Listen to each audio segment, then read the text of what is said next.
Kunyari ako, ano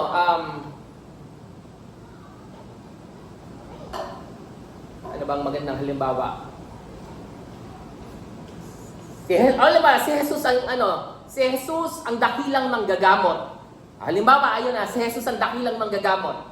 O number one kung ang main points ko, lahat ay may sakit. Number one points ko yon.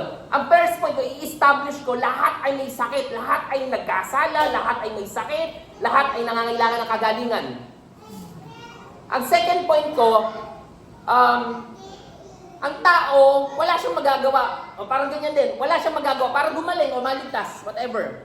And then yung third point ko, si Jesus lang, yung makakapagpagaling sa kanya.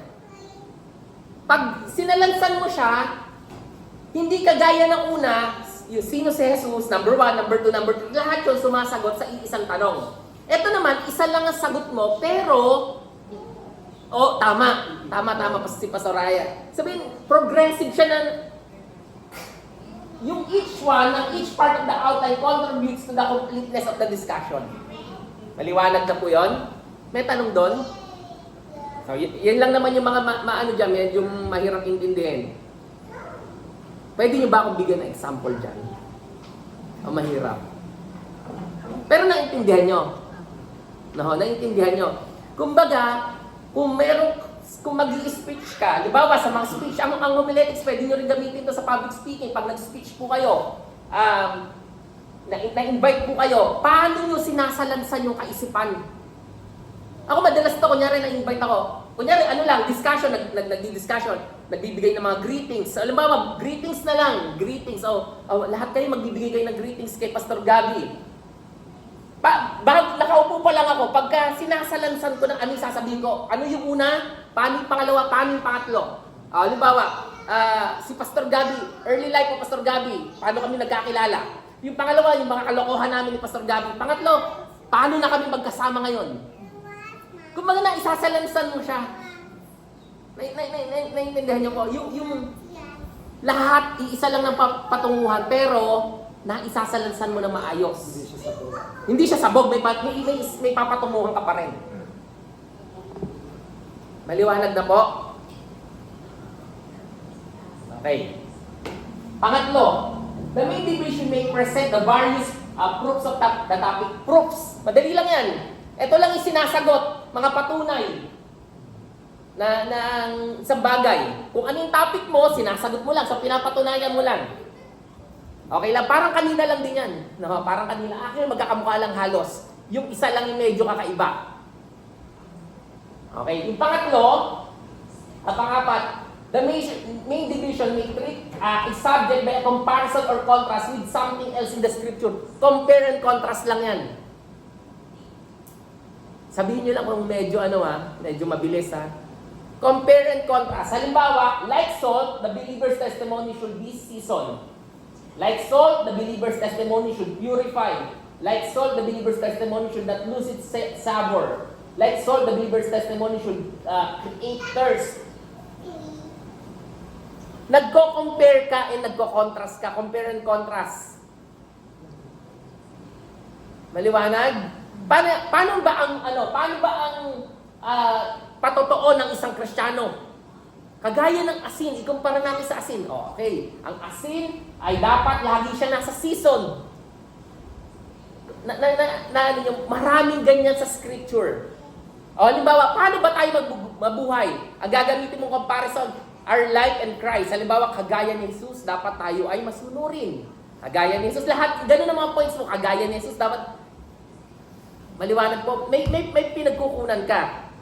The faith of Abraham, kagaya ng pananampalataya ni Abraham, sumusunod siya kahit hindi niya naiintindihan. Kagaya ng faith ni Abraham, handa niyang ibigay ang lahat. Kagaya ng faith ni Abraham, yung mga ganon. Mayroon kang pinagkukunan. Okay? May tanong? May tanong po ba dyan?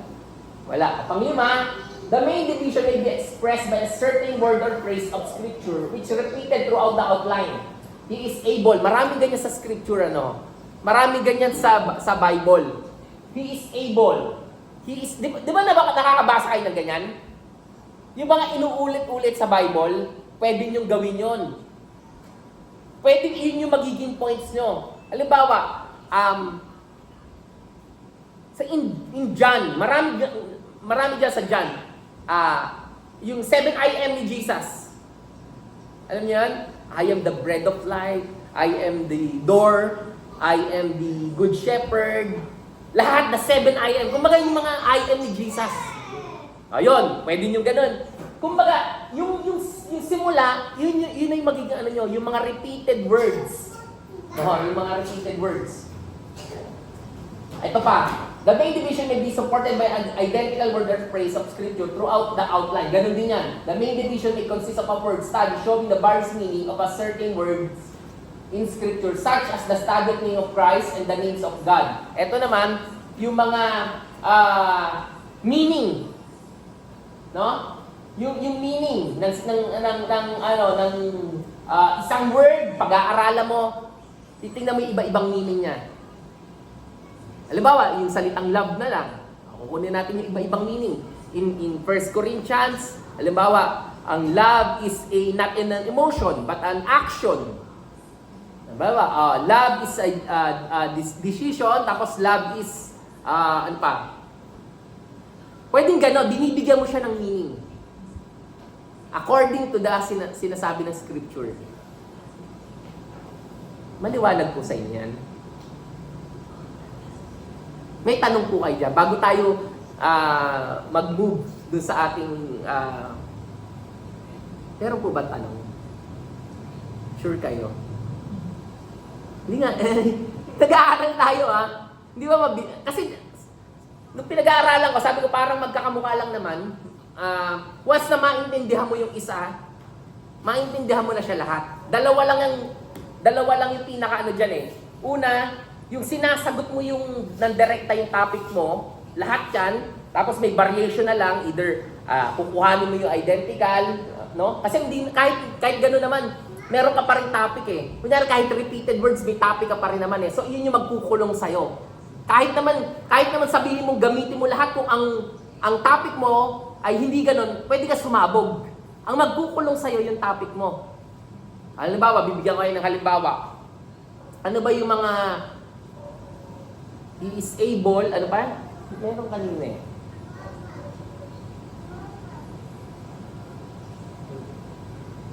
Ayan, he is able.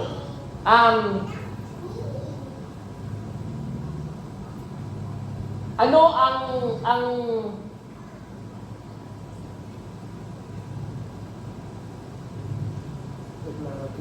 he is able. Ano ang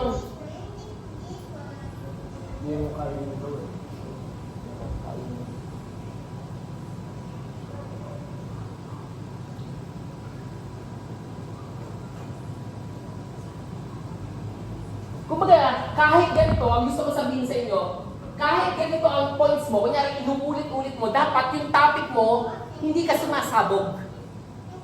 Kasi pwede ito maging points mo, pero pag hindi pasok dun sa interrogative mo o sa topic mo, pwede ka sumabog, parang, wala siya sa, nasasakyan niyo ako? So, kahit na inuulit-ulit siya, dapat hindi ka lalayo dun sa pinaka-topic mo. Ito yung tinatawag namin disabog. Pag may mga nangangaral, yung disabog, yung saan-saan napupunta. Kumaliwa, kumanan. Sabihin, saan ba talaga ang direksyon mo? Dapat ito yung dapat natin maintindihan.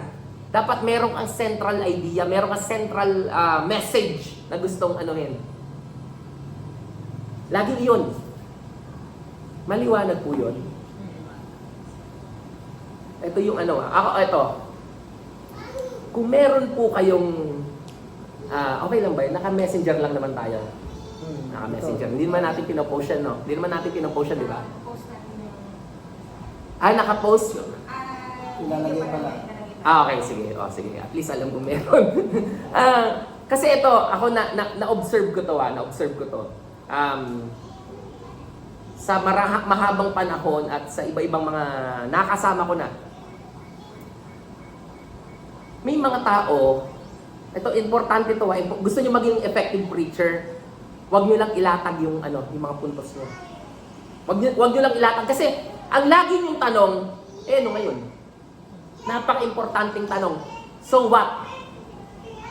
Kasi merong mga nagtuturo, nilalatag nila yung points, point 1, point 2, point 3. Pero anong puntos mo?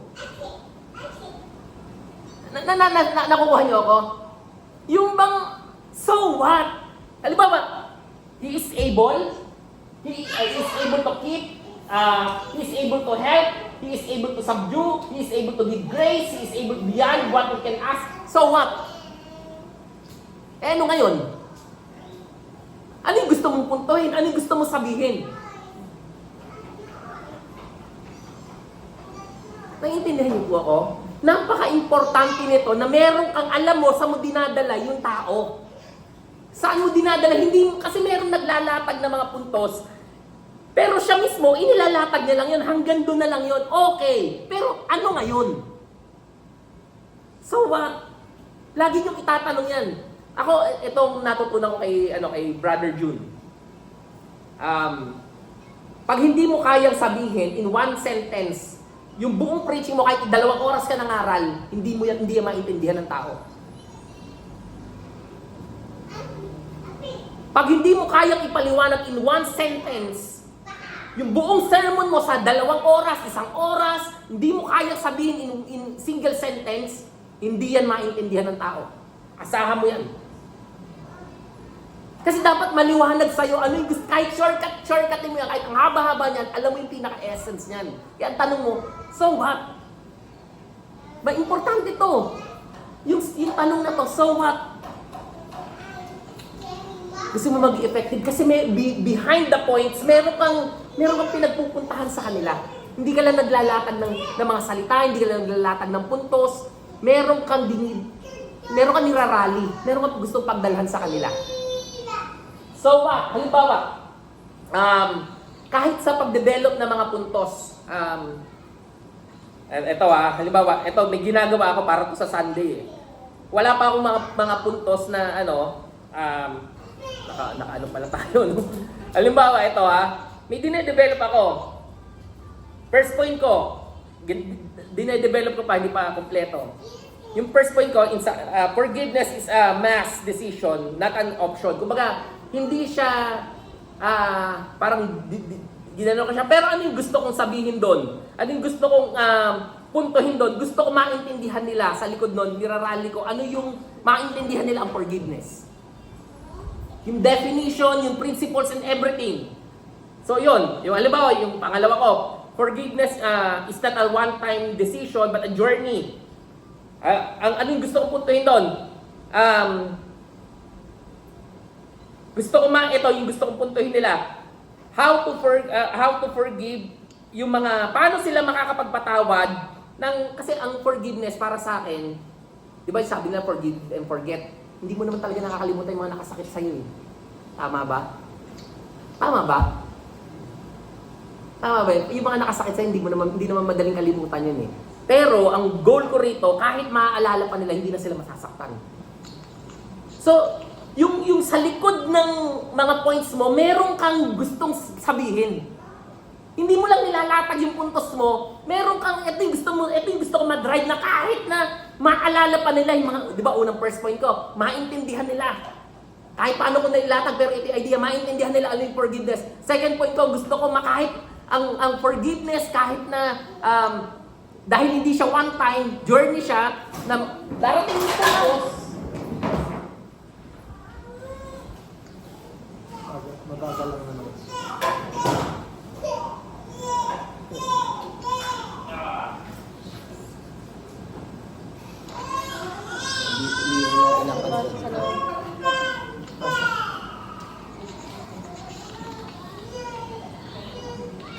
Mabagal lang naman. So yun. So yun, yung dapat maliwanag sa'yo yung gusto mong sabihin. Huwag mo lang ilatag yung mga puntos. Dapat ano yung sa likod nito, ano yung gusto mo mangyari. Dapat maliwanag sa'yo. Pagka wala kang goal na gusto mong mangyari, naglalatag ka lang. Nagsasalita ka lang. Naintindihan niyo po ako? Napaka-importante. Ano yung message mo? Huwag ka lang maglatag ng mga puntos. Ano yung message mo? Pagka wala kang message, pag wala kang dinidrive, wala sila maintindihan. Nakinig lang sila. Wala silang babaunin. Pero pagka meron kang nirarally, kahit na hindi mo sinasabi yun, dahil sa presentation mo, hindi mo sinabi exact na gusto mong sabihin, maintindihan nila, mapipick up nila yun. Kasi doon mo sila dinadala. Maliwanag yun.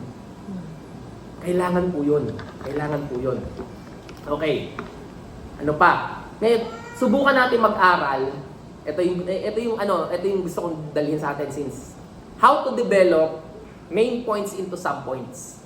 Okay? Problema niyo ba yan? Problema niyo ba yan? Hindi yung problema, no? Ako lang yata may problema. Ako sila rin gumagamit ng materials. Okay. Kaya hindi ko. Hindi yung problema kasi may May materials. May materials. Okay. Kahit may materials kayo, mas magandang makapag-develop kayo ng sarili niyo. Okay? Ako kahit may materials, ginagawa ko siyang style ko. Binabago ko siya. Kahit yun pa rin, binabago ko siya. Kasi ako yun, mas kaya kong dalhin yun. Siguro, may sermon si Pastor Gabi. Pag kinopya ko yun, pag diniliver ko yun, hindi ko yung kayang i-deliver kasi hindi ako yun. Nanaintindihan nyo? Yung pagka ikaw contextualize mo, kasi mas magiging effective ka kung gagamitin yung style mo. Nanaintindihan mo? Gamitin mo yung own style mo. Ngayon, tanong ko, paano po kayo nagde-develop ng main points into sub-points? Total lang mga nagpi-preach na naman po kayo, no? Okay naman, Pastor, yung mga discussion natin. Paano po kayo nagde-develop from main points into sub-points? Alam niyo yung gusto ko sabihin, sub-points? Wala kasi tayong no? Ang main points, ito yung mga main points. Pag dinevelop niyo yan into sub-points, yung letter A, letter B, letter C, o kung letter E, D, letter E, kung paano yung dalhin. How to develop? Paano nyo po dinedevelop? Sino na naka-experience sa inyo? Mag-create ng sermon na kayo lang? Or kagaya ni Pastora, mayroon siya materials. Pastora, nag-create po kayo or may materials po kayo ginagamit? Sarili po. Paano nyo po dinedevelop? Inuuna ko kasi halimbawa, ang unang point niya is to save. Hinahanap ko muna yung mga verses about salvation para doon ako makakuha ng sub-point na magko-connect sa kanya. Pati yung word na magko-connect din sa mismong main topic ko. Parang yan po. Sige. Tama po yun. Okay, bibigyan ko kayo ng mga Ang pag-develop ng main points into sub-points, tandaan nyo lagi, may message ka. Kung ano yung, kunyari first point mo, dinidevelop mo, kailangan mong patunayan yan, kailangan mong kumbinsihin sila at all cost na yan yun. So pwede kang gumamit ng discussion, pwede kang gumamit ng illustration, pwede kang gumamit ng kanta, ng song, pwede kang gumamit ng video presentation, pwede kang gumamit ng statistics, kahit testimony. Ginagawa ko yan, minsan may pinapakit ako, para lang patunayan yung points mo, yung punto mo. Lahat gagawin mo. Lahat yan. So, maging creative kayo kung paano yung gagawin. Pwedeng discussion, illustration, definition, analogy. Lahat yan pwede nyo gamitin. Naintindihan natin? Lahat yan pwede natin gamitin. Okay. Ito, personal style ko. Personal style ko. Sa pag-develop ng main points into sub-points, ang letter A ko, kunyari lang ako, ang letter A ko, lagi ako, kung ako kasi iba-iba naman ang style Iba naman, ito, sineshare ko yung style ko. Ang letter A ko, lagi ako, nagsisimula ako sa text discussion. Ang letter A ko, kunyari, first point ko, ang letter A ko, lagi ako nagsisimula, text discussion. Kasi, naglatag ka ng verse, therefore, i-explain yung verse. Doon ako lagi nagsisimula sa text discussion.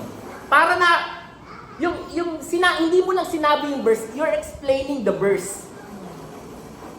Okay? Tapos, pag dilatag ko yun, minsan ina-analyze ko yung verse, kung meron ako mga hindi naiintindihan doon, pwede ko siyang, nagde-define ako. Doon pa lang nagde-define ako. Hindi pa doon sa pangkalahatan, Wala kasi tayong ano, no? Board. Oh, ano bang example ko? Halimbawa, may isang sermon na ano, yung sa Thessalonians, 1 Thessalonians, ang ano ko, ano yung points ko doon? Number 1, bakit matatag yung pananampalataya ng mga taga-Thessalonica? Na-share ko na yata dito yun, ano? Bakit? Hindi ba? Hindi ko pa ba na-share dito? Yung 1 Thessalonians.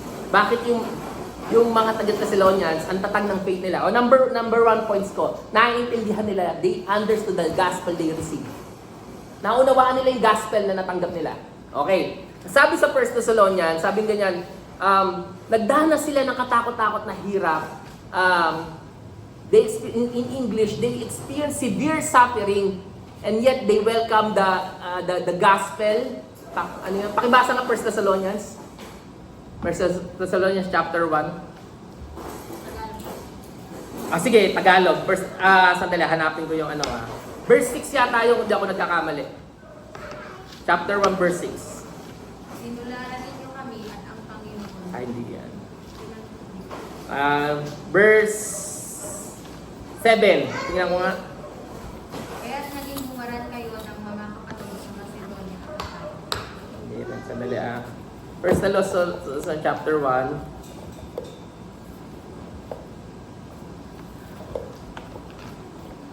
Verse 5, sorry. Ito, sabi ganyan. Because our gospel came to you not simply with words but also with power, with the Holy Spirit and deep conviction. You know how we live among you for your sake. Ito, verse 6. You became imitators of us and of the Lord, for you welcomed the message in the midst of severe suffering with the joy given by the Holy Spirit. First point ko, they understood the gospel they received. In verse 6, ang ano ko verse 6 ang supporting verse ko dun paano ko nakuha yun? So tingnan natin. Gusto ko matutunan yung mag-develop ng ano. So ang points ko, they understood that the gospel they received. Nandyan ba yun? Nandyan yun. Paano? Eto. Pakita ko sa inyo paano ko dinevelop yun. Dinefine ko yung salitang welcome, tsaka dinefine ko yung salitang suffering. Okay, ang salitang welcome, according to the dictionary, is to accept with pleasure. According to Merriam-Webster, to accept with pleasure. Yung bang tuwan-tuwa ka kapag may na-receive mo, that is welcome. Pagka hindi ka masaya, halimbawa, may ninong kang matagal mo hindi nakikita, binigyan ka lang ng, tas milyonaryo na, binigyan ka lang ng 10 piso, gusto mo isampal sa mukha niya. Hindi, biro lang. Di ba? Pero hindi ka masaya. Pero pagka yung ninong mo, binigyan ka halimbawa ng Ferrari, naku, palagay ko sayang-saya ka. Di ba? Yung welcome na welcome. To accept with pleasure, that is welcome. The definition of welcome. Ano yung naman yung suffering dyan? From the, sinerge ko yung Greek word, and then ang ibig sabihin niyan, yung parang severe pain, yung ganyan-ganyan. So sabi ko, pag tapos nagbigay ako ng historical background. Ang historical background ko during that time pinapatay ang mga Christians. According to the book ng yung binasa natin sa Horizon Sword, paano pinapatay yung mga Kristiyano? Pinapakain sa leon, yung ginagawa sa gladiator, ganun yung time na yon. And then sabi ko, sinong papayag kumbaga, papayag ka ba na alam mo, kunyari, bibigyan kita ng 1 milyon. Pero pagka papatayin ka, papayag ka? Hindi, di ba? Yun 1 milyon, mamamatay ako dyan Kumbaga, kahit anong hindi mo pagpapalit. Ngayon, sino ang tatanggap ng gospel? Kung ito yung kapalit, wala. Unless na maintindihan mo, fully understand kung ano ang gospel. Na pag kinumpare mo na yung suffering tsaka yung welcome, yung gospel tsaka yung suffering, no match. Hindi magma-match yung suffering. Pag kinumpare mo sa reward na maintindihan mo sa heaven, that is the gospel. So kahit nahirap na sila, tinanggap nila, niyakap nila gospel kasi naintindihan nila. Winelcome nila. Masayang-masaya sila kahit may suffering because they fully understand the gospel. Naintindihan natin. So yun po yung sinasabi ko na pagka nagde-develop kayo yung main points into subpoints, pwede kayo mag-start ng verse, tapos i-discuss nyo, aralin nyo talaga yung verse. Huwag nyo lang siya sabihin. Yung bang, halimbawa, si Jesus ay Diyos. First point ko. Tapos, ang ano mo doon, John 1:1, in the beginning was the Word, and the Word was, tapos nakalungan verse 4, ayan o, si Jesus ay Diyos, tapos na. Pwede kang maggawa pa ng mga aralin mo siya. Pwede kang, kaya nga, basa. Pwede mong magkaroon ka ng definition din. Ano ba yung salitang incarnation? Ano ba yung pagiging flesh niya? Pwede mo nagpunta siya into flesh, na ganyan. Alam mo yun? I-develop mo, aralin mo yung text mo. Aralin mo yung supporting verse mo. Huwag mo lang siya sabihin. Maliwanag po ba yun? So, discussion, illustration, gamit ka. Lahat yon pwede mong gamitin para makapag-create ka ng isang matibay na ma-develop mo siya. Okay po ba kayo? Naintindihan nyo? Parang mga nakadukduk lang kayo eh, no? So okay po ba yun? Sa online, baka may tanong po kayo, i-message nyo lang message nyo lang. Sana kasi nandito po kayo para mas maganda yung discussion natin. And then, sige po. Pwede po ba yung halimbawa po, parang pinaka-main topic po, ano ang bunga ng kasalanan? Okay. Sa first point po, kasalanan yung bunga ng kamatayan. Okay. Sa pinaka-subpoint po, yung iba't ibang klase ng kamatayan. Pwede rin. It's up to you po. Actually, wala namang mali. Actually, walang maling walang maling pangangaral. Ang mali lang doon, pag hindi na biblical yung sinasabi mo. Yun lang ang magiging mali. Pag hindi na tama, biblically wrong ang sinasabi mo, yun ang mali. Pero hanggat tama naman yung sinasabi mo, walang problema yon. Meron lang effective tsaka ineffective. Okay? Kahit biblical lang sinasabi mo, kapag ka hindi akma, minsan, doon na nagkakaroon ng parang, halimbawa, bibigyan ko ng halimbawa. Yung sinabi nyo, sabi nyo? Iba't ibang uri ng kamatayan. Pwede po yun. Subukan nyo lang tingnan, ito ba yung need ng audience, yung 5 basic. Pagka magde-develop kayo, tingnan nyo sino audience nyo. Baka ang discussion mo, nagde-develop ka ng discussion, youth yung audience mo, ang example mo, negosyo, mga kung ano-ano, hindi ka maiintindihan. Hindi ka nila maintindihan kasi hindi naman sila nagde-negosyo eh. Pag ang mga illustration mo, paano yung sa buhay, yung mga diskarte sa buhay, hindi ka nila masyado maintindihan. Subukan mo, ano yung ginagalawan nila, yun yung gamitin mo discussion. Even the language. Kaya, eto, bibigyan ka na-share ko niya yata, merong si PF, si Pastor Fred. Kilala mo yun, di ba? Si PF. One time, talagang medyo magaling na preacher yun, saan na-invite. Tsaka malakihan yung audience nun.